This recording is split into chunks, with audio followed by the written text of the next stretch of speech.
ម៉ៃណាហៅថាសារិកាកែវមានជាង16ប្រភេទចែកចេញជា2ក្រុមរកស៊ីនៅលើដើមឈើនិងនៅលើដីទទួលរងការគំរាមកំហែងដោយសារការបាត់បង់ជំរកថែមទាំងចាប់យកមកធ្វើជាសត្វចិញ្ចឹម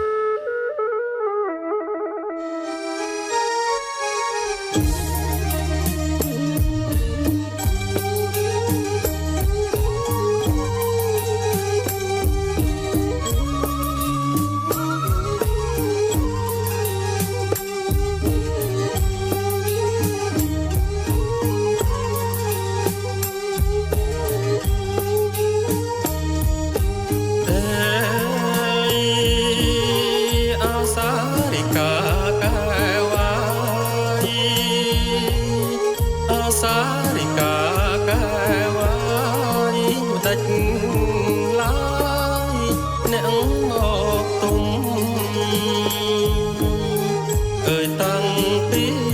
ប្រលឹមអើយប្រលឹងកែវជុំរំរបស់វាអើ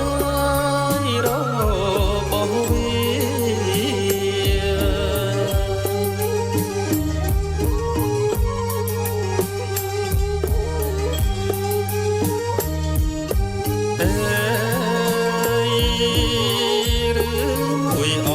ព្រឹកព្រៃឬមួយអស់ព្រឹកព្រៃឬថ្លៃជាប់អន់ទាំងអើយឬមួយពួកអ្នកអើយរលឹងកែវអន់អង្កត់រឿងអ្វី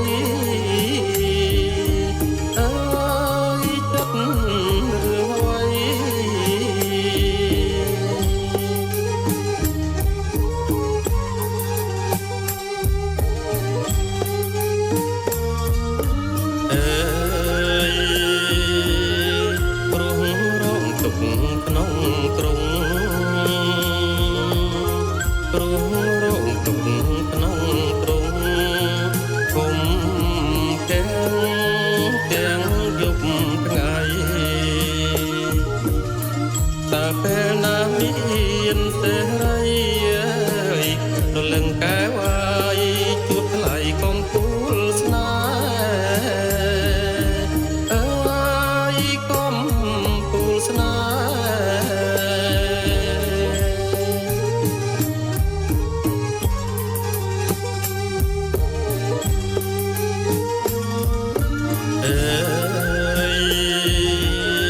មិនបានដឹងខ្លួនសោះ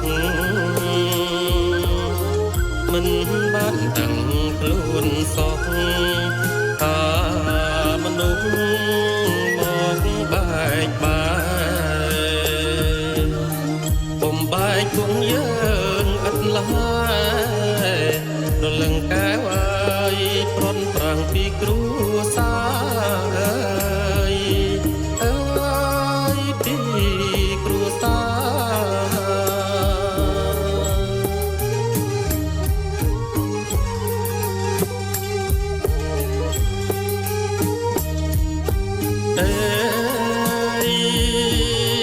នឹកឡើងសែនឆ្អែតចិត្តនឹកឡើងសែនឆ្អែតចិត្តព្រោះត្បិតមនុស្សអបព្រៃអើយពួកយើងខុសអីម្ចាស់ថ្លៃហើយតាមចងគៀច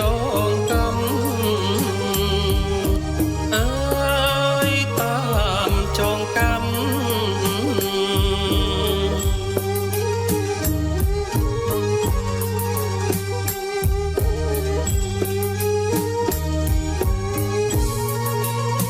បាក់សៃម៉ៃណាខ្មែរហៅសារិកាមាន16ប្រភេទ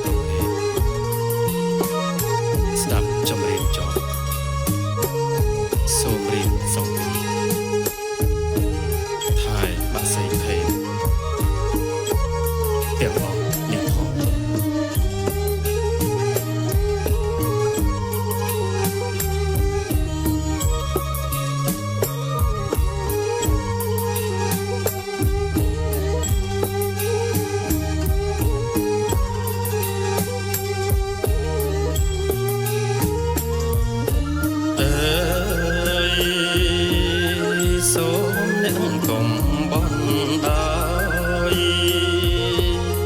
សូមអ្នកកុំបន់តើ